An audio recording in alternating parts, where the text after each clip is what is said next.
Hi, I'm Calvin Ball, your 2023 Mako president and Howard County executive, and you're listening to Mako's Conduit Street Podcast, the source for in-depth coverage of county news and notes from Annapolis.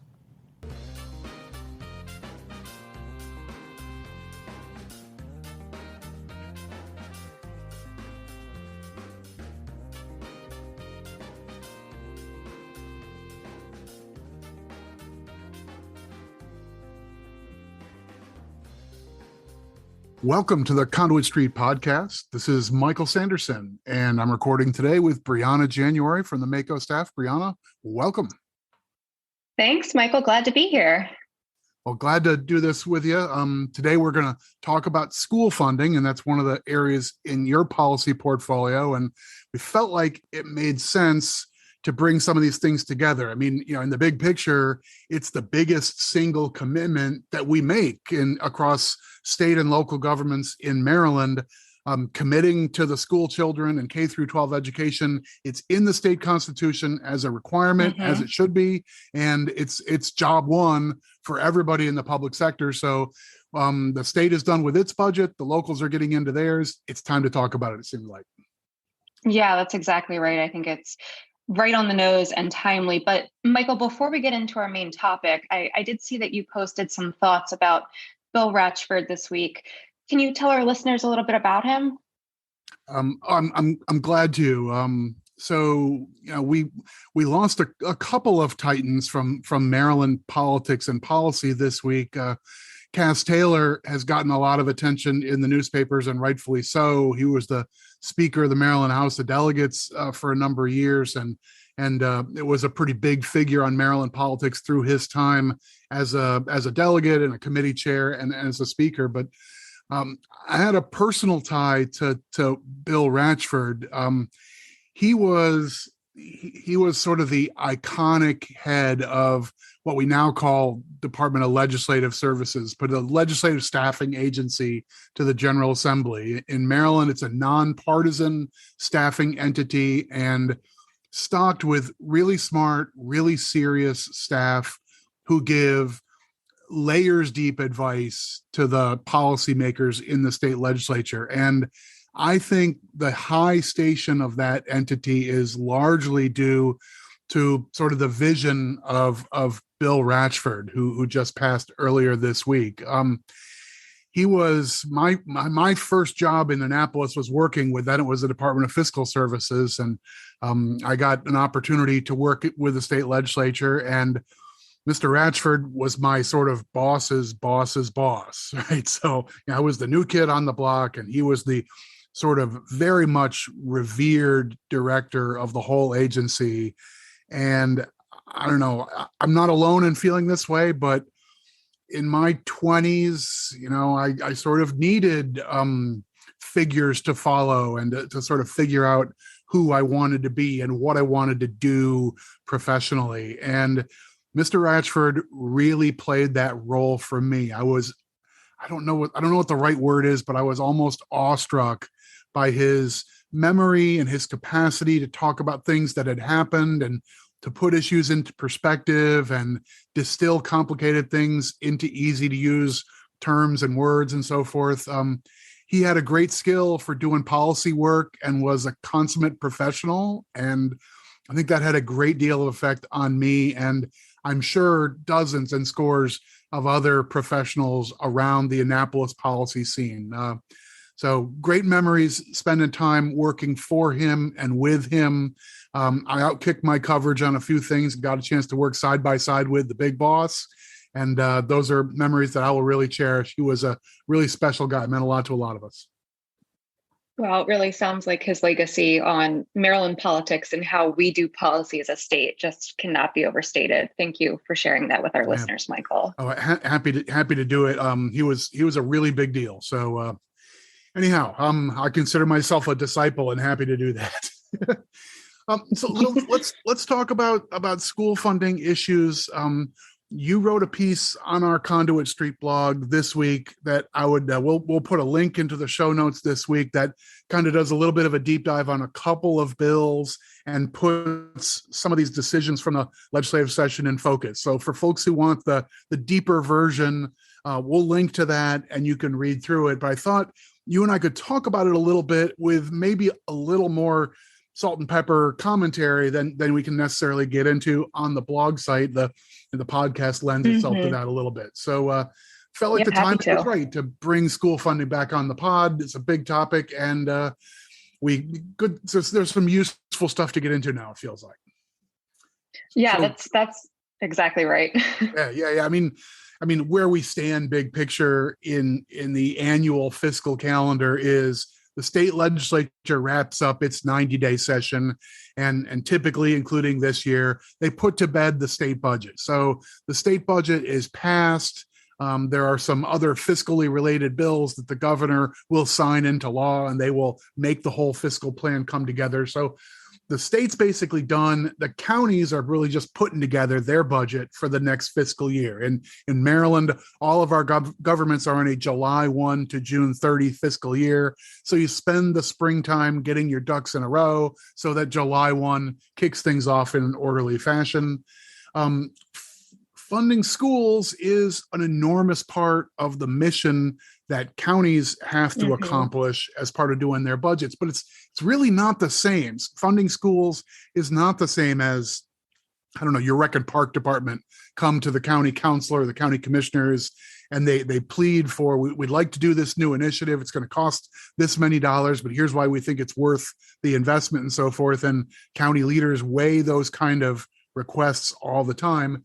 Education's different, and a lot of it starts with the state in law and in the budget. So that's why we're here, right? Yeah, that's exactly right. It surely is different. And that's why it is worth unpacking a bit here on the pod. There are lots of layers to what's going on and what's happened in this particular legislative session, and what that then means for fiscal year 24's education funding. Of course, our listeners are familiar with the role that counties play in school funding. You mentioned earlier, Michael, that we fund a lot of K through 12 education. I mean, it makes up the bulk of county budgets for pretty much every jurisdiction. But the state has a lot to say about how much we fund, what aspects we're funding of education, specifically what programming counties are responsible for under the blueprint. I mean, it's a lot of interesting things here that we don't see in other areas of local funding. That the state has a strong hand when it comes to education funding. And so we're about 3 years out of the 10-year Kerwin Blueprint Plan. For those keeping track, that means that we're starting to get into things like developing possible outcomes and measures for what successful implementation will look like down the road when we're looking back. It also means that we are coming into the ramp up with blueprint funding increases from both the state and the locals. So yeah, where does that leave us? I mean, it's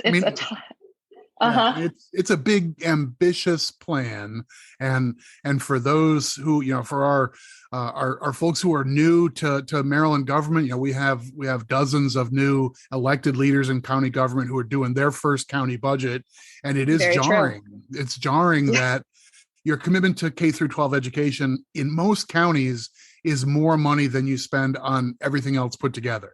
Combined, so it's not just a big line item. It's sort of like, well, here's your first 54 cents on the dollar. Boom. All right, that's done. Yes. And we kind of get into it, it's really the school systems have a great deal of autonomy in the manner in which the dollars are spent. You can program it to some big categories. A lot of counties don't even do that much, but it's, for the most part, the state law dictates, the county must do A or B. So maybe it's worth walking through that, just like at the basic level. Yeah. So that A or B really is between the county share of blueprint funding, or if it's higher, then the maintenance of effort, basically the same amount of per pupil funding as what the county did last year. If that's higher, then that is the local requirement for a year. So with blueprint implementation, we're seeing that additional layer, that additional look back from the state of which of those is higher. And then basically bottom line, that's what you've got to fund. Right. But I mean, of course, over time, the local share blueprint will become the driving requirement overall. I mean, it's not going to take long. I would say for some much sooner rather than later that blueprint figure takes over MOA for sure. Right. And so we're using the word blueprint as the sort of, that's become the Annapolis shorthand for the whole series of education funding programs, for the most part, ramped up and set new targets that we're going to get to over a period of time.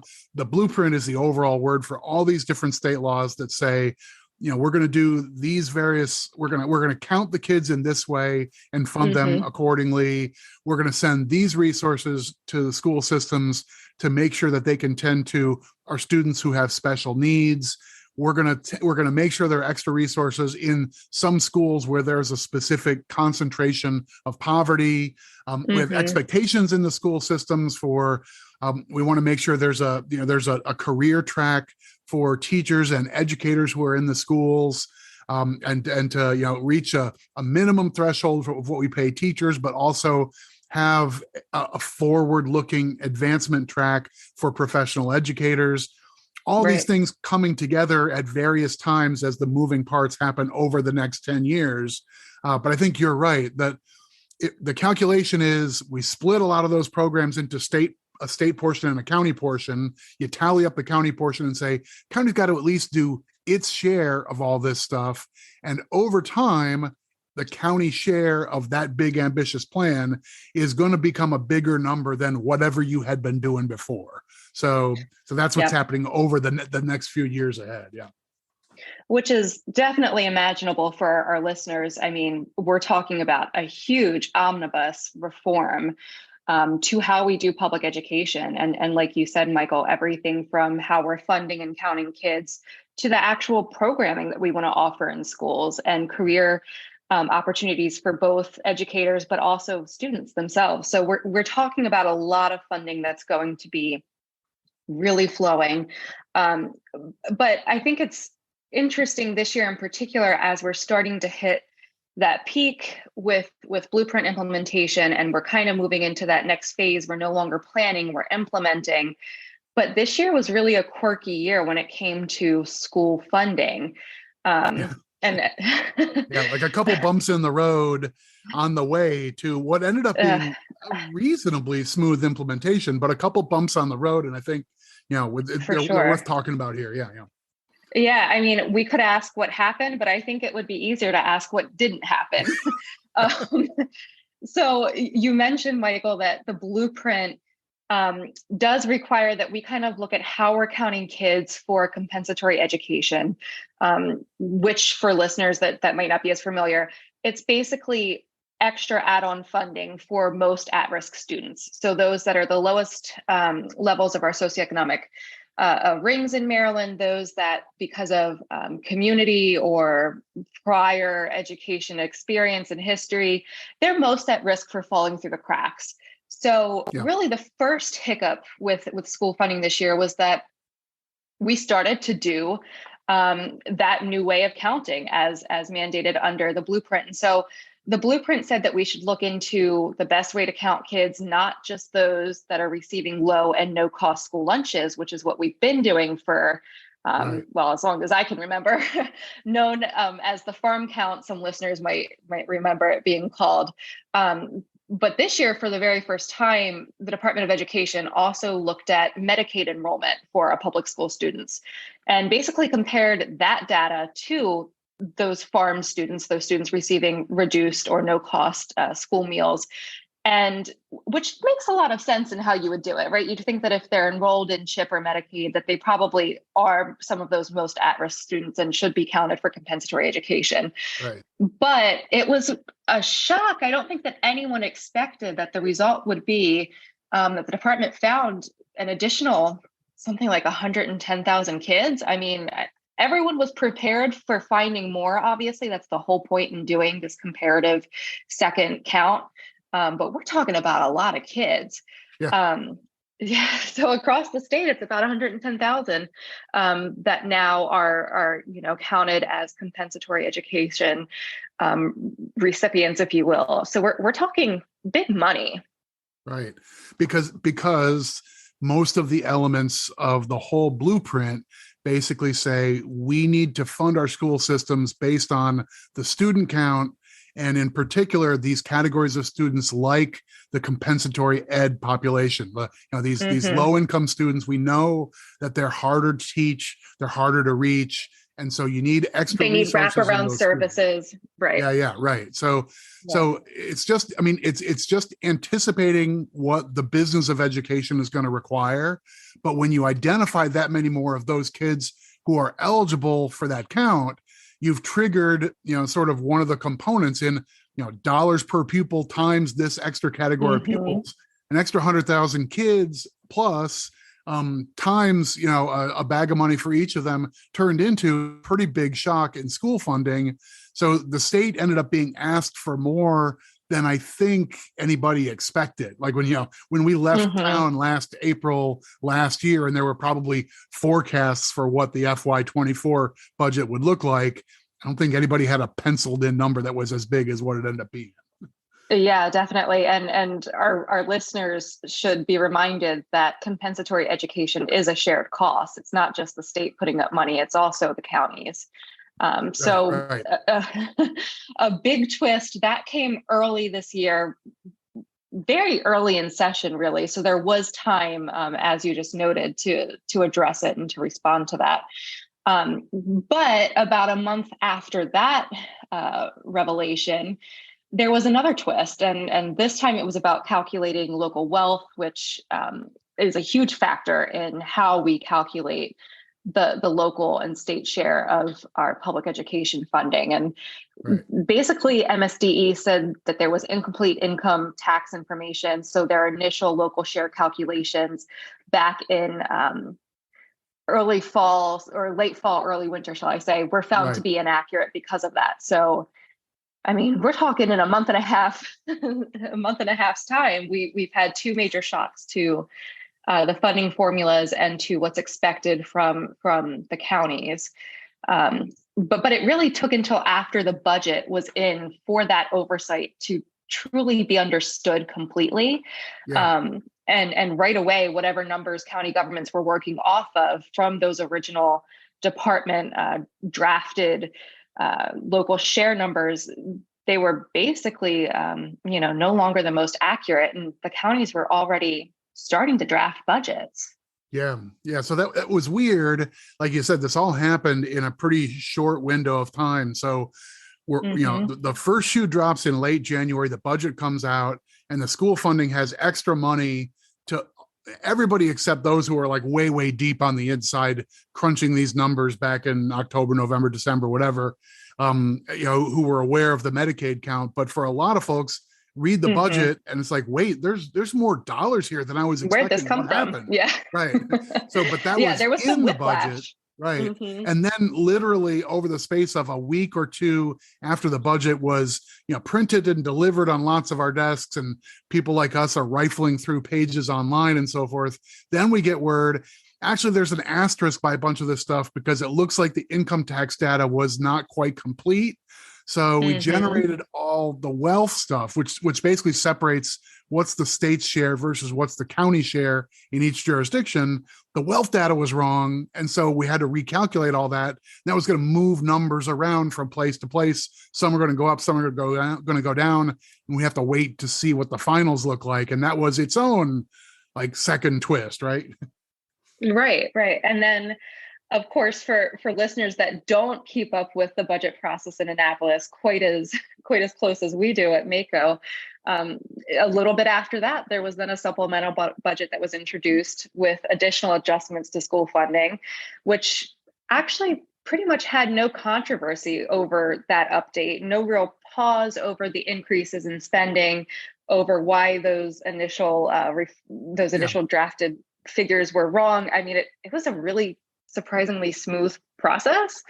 But right, I agree that it seemed like it could be an opportunity for some back and forth, but instead it seemed like legislative leaders received this as just the technical correction that it truly was. So yeah, I mean, basically not a lot of sturm and drang over like merely accepting and receiving the revised figures. They're like, okay, we get it. These are the correct numbers.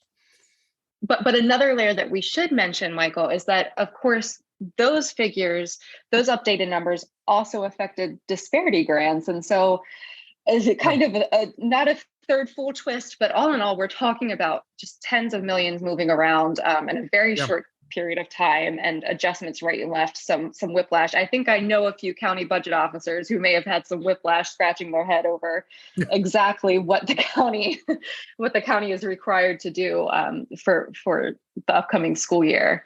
Right. So we've got these technical issues back in January, February.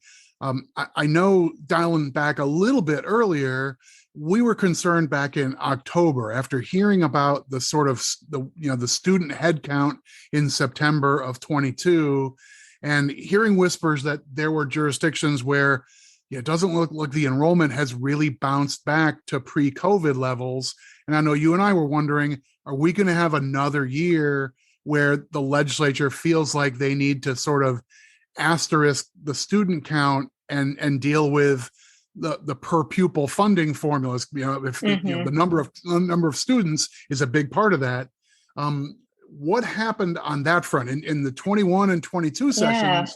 We spent a lot of time on that, right? But that and we spent time on the pod about it too. Yes, right. Yeah, we've tried to unpack that as a technical issue, but some of our podcast people can't help themselves. They want to hear all those gruesome details. So each of the last two sessions, we had a juicy one for you to try and explain these technical bills making changes to that maintenance of effort formula. This year, we didn't have quite the same roller coaster there, right? Yeah, we didn't. So as you mentioned, there are some counties where student enrollment this last September did prove to still be generally down from pre-COVID levels. And we're talking some of the larger counties too.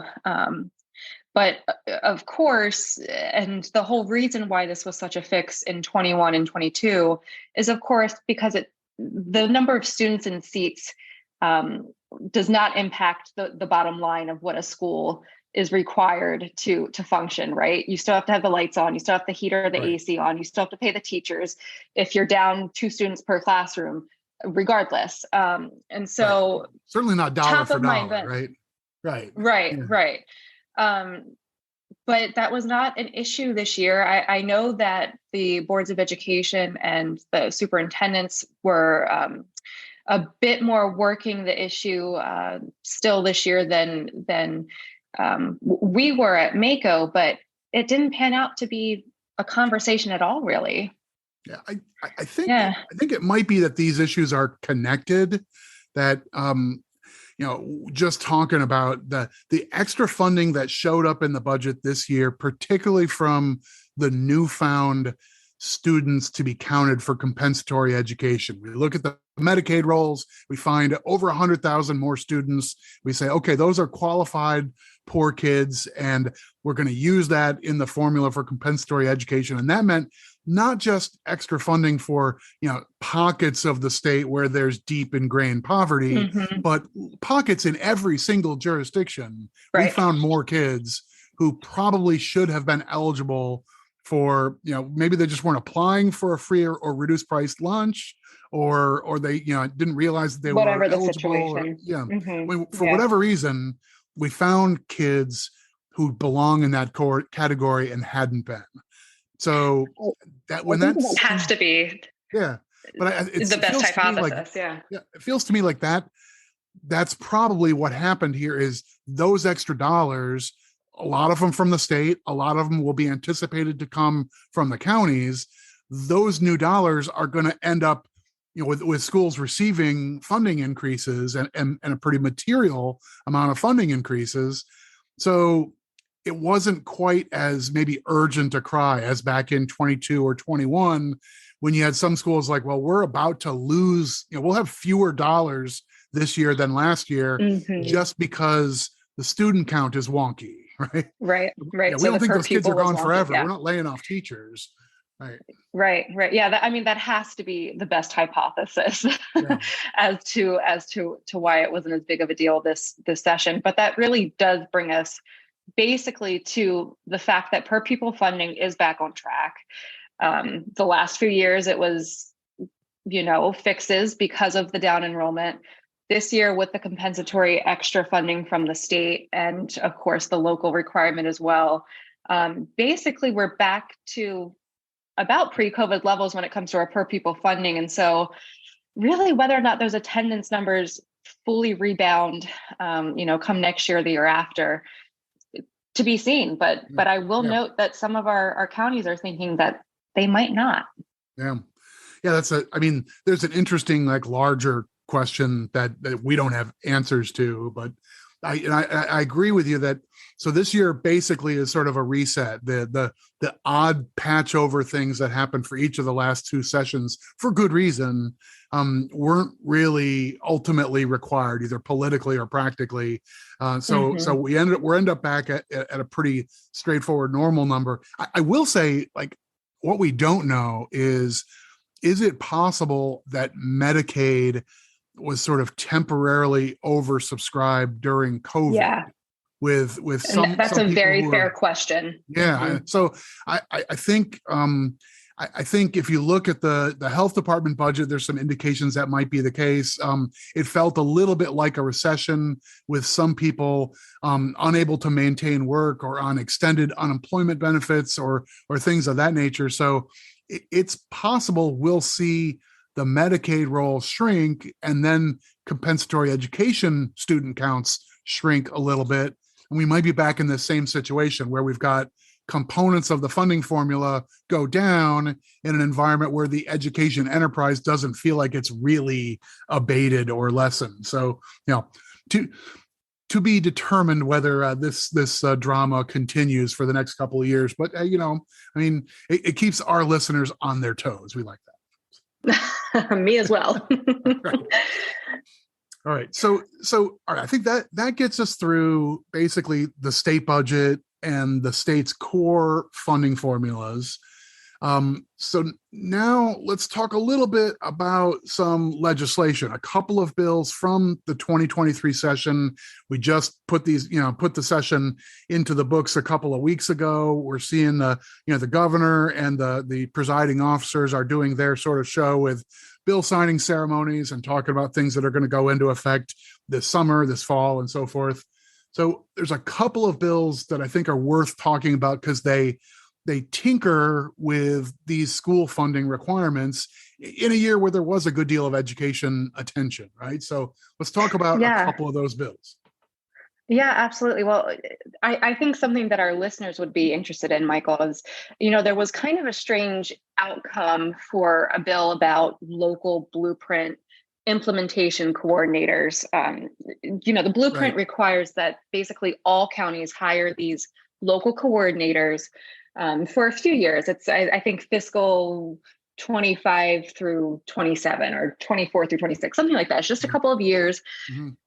Still in the earlier side of implementing the blueprint to basically oversee local implementation, as their title suggests. And these are the folks who would directly engage with the Blueprint Accountability and Implementation Board, engage with the state on behalf of the locals as they go through the nuts and bolts of implementing the blueprint. Well, this year there was a bill in to more or less take that financial burden off of counties to hire and pay for this quality, top-notch expert type of position of these blueprint coordinators. The bill itself would have basically provided grants to all 24 counties. It would not have been a competitive sort of process. Right. All 24 would have gotten it out front, and it would have been to cover those salaries. We're not talking a lot of money in the retrospect and the greater context of school funding. We're talking about $150,000 each year that the coordinators are required to be in that role. Right. But really, outside of the money, it was a significant symbol that the state acknowledges the many requirements of the blueprint and is an active partner in its implementation and taking some of the burden off of counties. Sounds great. Sign us up. Everyone was on board. Yep. But in an odd twist, which occasionally happens in Annapolis. Yeah, things happen. The bill was amended basically to instead split those costs between the locals and the state, using our normal foundation formula split for education funding. Right. So now it's a shared cost. Again, we're not talking about much in the scheme of things. But interestingly, something that did kind of have us scratching our heads with the final version of the bill is that it seems to mandate and require that these coordinators be paid $150,000 salaries, when the original intention of the bill was to provide that as a grant to cover salary and benefits and personnel costs. In our read, it seems like the intention is now that's the minimum that they have to make as salary alone. And so just an interesting process on how that happened. And I think an example of a really well-intentioned bill getting caught up in the muck. Yeah, I think you and I have sat there and looked at that piece of the bill and the wording. And I'm not sold that it's crystal clear that it means that person needs to earn a salary of exactly $150,000 because there is a cost of having a professional employee in addition to his or her salary, right? You have fringe benefits, right. You pay for someone's health insurance and retirement, right, and other things like that. So, I mean, option B might be that the 150 is meant to cover all of that person's costs. And then maybe I don't know. It's like somebody higher up than us. Like this is over our pay grade. Somebody's going to have to iron this out and basically say the way we're going to implement this. The State Department of Education probably will come up with a guidance memorandum to say we read the bill to mean you must do either A or B, and here's how to go about doing so. But from the county's perspective, we supported it as the state coming in to provide this as a grant. The bill got altered to turn it into a split responsibility. So now it sounds like the counties will have some share of those costs as a new funding responsibility over and above whatever their requirement is in the blueprint. And this is not an enormous sum of new dollars, but it is still like one more thing on top of the pile. All right. Yeah, absolutely. And I will also note that there are counties that are already kind of starting that process of looking at qualified folks for this position. Yeah, I think we've already got the people in place. Yeah, maybe we do. Maybe every single jurisdiction has a person in place. It was the process in the original bill was the deadline. It was a joint appointment by the governing body and the school board, which is a one of a kind thing itself. But I think that was meant to try and bring the county governments sort of to the table. Like we don't decide how school money gets spent, but the idea of jointly appointing this person who's going to be the watchdog at the system level to go and make sure that this is the school that has that concentration of poverty grant, and they're supposed to be awarding, like wraparound services to these kids and to be doing these extra things. Let's make sure that those services are actually being delivered in that school. That's a level of I like that word watchdog. It's a level of supervision that the state never really engaged in with the last round of new state funding under the Thornton plan, which preceded the Kerwin plan. There were a lot of new dollars distributed, and there were a lot of plans sent by the local systems to the state, but not a whole lot of sniffing around. Are things actually happening on the ground the way they are supposed to be on paper? So these 24 people were supposed to be jointly hired to make sure that's really happening. And if you're a believer in accountability and transparency, then this infrastructure should make you happy, independent of however it gets funded. Yeah, absolutely. But that surely was not the only bill that had our attention this year. You ready to shift gears a little bit, Michael? Yeah. There's one more bill that I think is worth a few minutes, just some additional quirks, right? Yeah. So there's been a bill basically in and out of Annapolis for several years at this point, to require special education teachers at what we call private placement facilities to more or less make equivalent pay, equivalent salaries as their public school counterparts. So we're talking about those who are educating what would be public school students, but those students have needs that are more or less greater than what the public special education system in their jurisdiction can accommodate for whatever reason. And so instead, they attend private facilities, but for funding purposes, they're still mostly counted as public school students. And so their care and their education is still a joint shared cost between state and county. I won't get into the nitty gritty of how the sausage was made on this particular bill this year.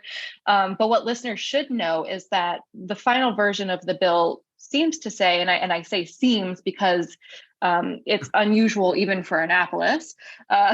We've seen some strange things, but this is on the top of the list, I think.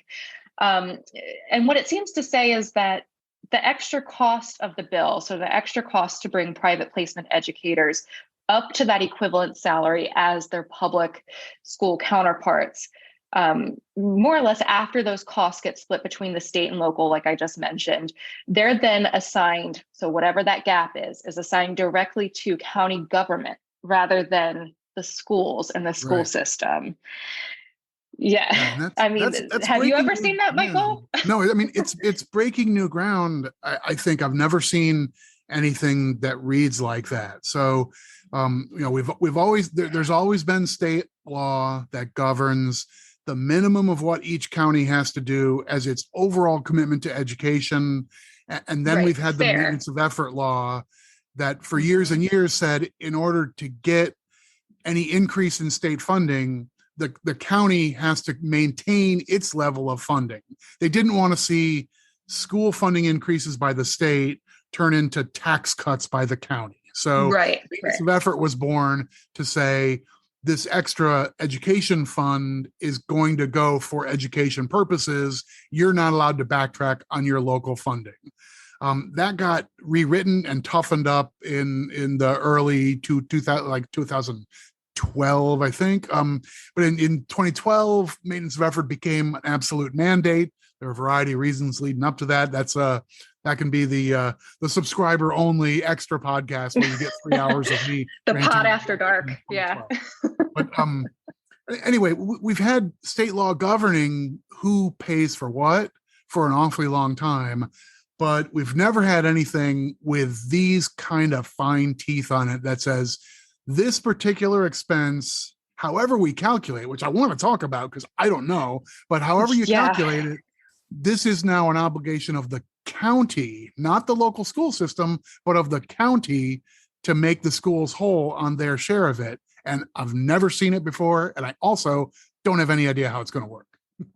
Yeah, I mean, you've hit the nail on the head. I mean, how does this work? The bill language that was passed and the final bill waiting to be signed into law by the governor doesn't say, it doesn't provide guidance really on how this will work outside of the fact that the Department of Education has to come up with regulations.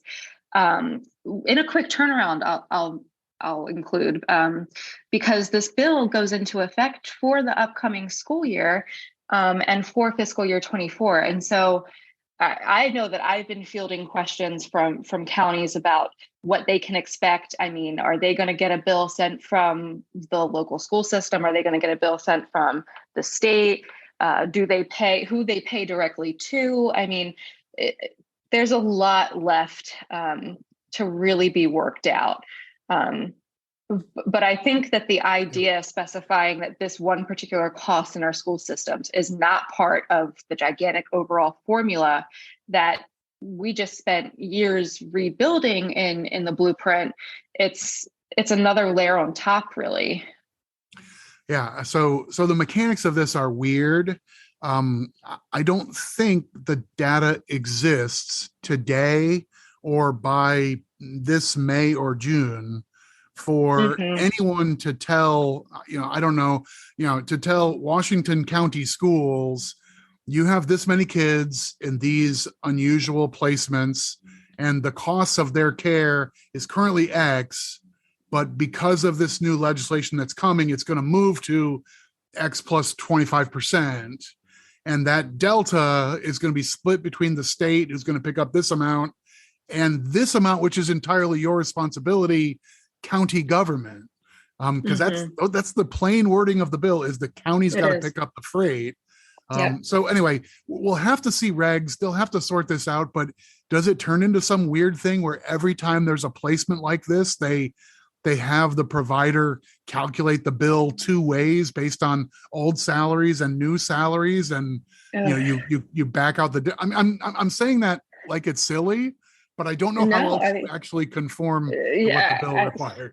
Right? I mean, Michael, what I've heard from some of our colleagues in school leadership is that they think that it's going to come down to having to compare pin by pin, basically, what, so many teachers in one placement. I mean, literally looking at individual educators and then maybe finding a mean of that range of salaries. I mean, it's I don't think we've ever done anything like this. Yeah. Right. We're throwing darts, but it's sort of like, pin the tail on the donkey, where we've got a bandana over our eyes. We've been spun around 3 times. Now start throwing the darts. So, I mean, I guess we'll get it figured out. There was, an intermediate version of this bill had the whole thing kicking in for FY25. So you'd have time for regs to come out this fall and everybody to understand what the process would be. And maybe for each school system to work with their providers who specialize in this care, and everybody to sort of have a plan in time for the budgets being cut in the spring of 24. But when it got accelerated to this current year, I think we're just going to have to wing it. And maybe it'll be as things go through the year, there'll be some weird invoicing process or something. I don't know. I don't think anybody does. Yeah. I mean, and I'll also just note that not only was it accelerated to this fiscal year, but the bill originally really had a balanced approach to this, and it didn't go through this aspect of it, shall I say, did not go through the usual process of public input at a hearing. This got really, pulled together in the last days of session, and they rewrote the bill and moved it quickly. But we'll find out in a couple months' time. Yeah, I mean, we've used these euphemisms. I mean, stuff happens, and sometimes things do happen like that in the last few days of the 90-day session. I mean, it is. Just from the point of view of the counties, right? This is the counties podcast, and we work with our leaders in county governments, but it's a big policy shift that I really don't think many people caught was happening as this bill was moving. I mean, the floor discussion on this bill was about what the service we're trying to provide and make sure these kids are getting adequate care and these staff are being compensated fairly and so forth. But I don't think, if you were listening closely to the discussion on the floor as the final versions of the bill were being debated, I'm not sure you got a clear picture that this is, by the way, we've completely reinvented how to fund an enterprise in public education. I'm not sure that was super clear. So, yeah, I surely didn't catch it from the discussions. Right. So, okay, stuff happens. A couple bills pass that created some maybe turbulence in the way school funding is done. And I don't know, we're, like, as you mentioned, we're 3 years deep or so in unrolling this blueprint. The whole thing is important. It's comprehensive. We know it's going to be very expensive just to do the things that the blueprint already calls for. That current law says we're going to start funding this in year 4. We're going to start funding that in year 6. So the price tag goes up and up and up. I guess, like, what we're left with is, if this year is a guide, are we just going to see like more and more requests every year in the General Assembly to just add new things on top? And here's, I have a bill, I want to fund things, and I'm just going to use the same language as that bill from 2023 to add it on top as a state county split, or maybe even we'll add it on top and we'll just like send the county government the bill for whatever these new costs are. Is that where we're headed? There's no way to tell. My looking glass does not have that answer right now, but if it did, we'd be rich at this point. But a lot of strong issues this session, a lot of really big issues with merit and value, but the logistics of how we're doing them, I think, is really the question. And I mean, it's not like every school funding bill that came in this year was passed. There was surely many more that we weighed in on, and a lot of really, I think, productive and healthy conversation and debate over really the role of the blueprint. And as you suggested, all of those agreements made years ago and what it means to be operating in, we are operating in a different environment than when the blueprint was passed. We've had a pandemic and we are experiencing shortages for school staff and all of that good stuff. But it's definitely a conversation that I think is being had around Annapolis, and that will continue to be had. But jury's still out on what these particular two bills and their kind of quirky passage means for the future of school funding. Right. So I agree that we don't have clarity on exactly what this means. But if you're a policy person, it's informative to learn what happened, but it's kind of tasty to think about, did we set a new precedent? Have we created a new direction? Is this going to be a trend? Right. So I feel like that's what we wanted to lead up to in talking about all this. We wanted to bring together conversations that were in motion leading up to session and during session while these bills were pending, while the budget was still in process. Now we've kind of put a pin on the session and wanted to walk through these, but as much as anything, for the purpose of saying the way these two bills landed is unusual, and maybe that ends up being the form that the General Assembly follows in years to come, which could be pretty alarming for county governments in all candor. If this ends up being that's the way to pay for new stuff, then I think our county leaders will have an awful lot to say about that, and want a much more central seat at the table than just as a passenger. And Michael, we've been talking about school funding specifically, but the implications are wide. This sort of method of punting it to the counties and just billing them directly for XYZ could be surely extended to other policy areas as well.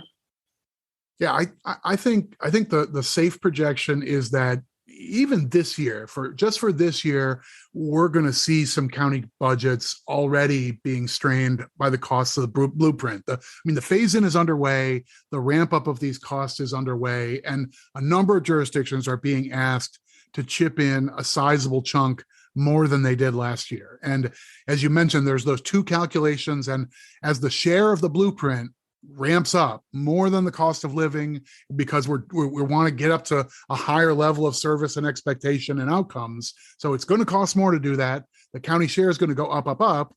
And if you're already we're already putting 55 cents of the budget toward education, next year we have to find an extra 9% increase for them, even though our revenues are only going to be up 4%. All right, well, roll up your sleeves and figure out how to do it. That's going to be happening. We're going to see some counties get super squeezed this year. It's going to be another wave the following year and another wave the following year. So, I think on the podcast, it could be fair game for us to sit down in June or July with one or two of our budgeteers, and sort of say, how does this look? How does it look if you're kind of maxed out, you've already done the highest income tax rate, where do you go to fund the blueprint? And we're only a third of the way, not even into implementation. So I think, I love that idea of a future podcast, but you know what? I'm getting a headache from all this. It's a lot to wrap my head around in an hour's time. It's fair. I know, sometimes you go to I don't know, it's been a while since I've been in a record store, but you think about buying music and sometimes you see like the parental advisory that tells you there's going to be rough language in the music. Like maybe our podcast needs to have that, like there will be jarring conversations about funding formulas and tax rates and difficult to manage budgets. So parental advisory, and not every nerd may want to listen to every single cut on this album. So maybe that's, not a bad idea. Not a bad idea. All right. So thanks for joining for the conversation. I think that's the stuff we wanted to talk through. Anything else to top off with, Brianna? No, I think that we've left our listeners with a lot to ponder and more to come in the future for sure. For sure. Well, thanks again. And we'll leave it there for this episode of the Conduit Street Podcast. As always, we hope you'll subscribe through your favorite podcast app. That way you'll get all our weekly episodes sent right to you every Friday. You can also follow along on social media, Facebook, Twitter, and of course, the Conduit Street blog. So for Brianna January, this is Michael Sanderson. We will talk to you soon.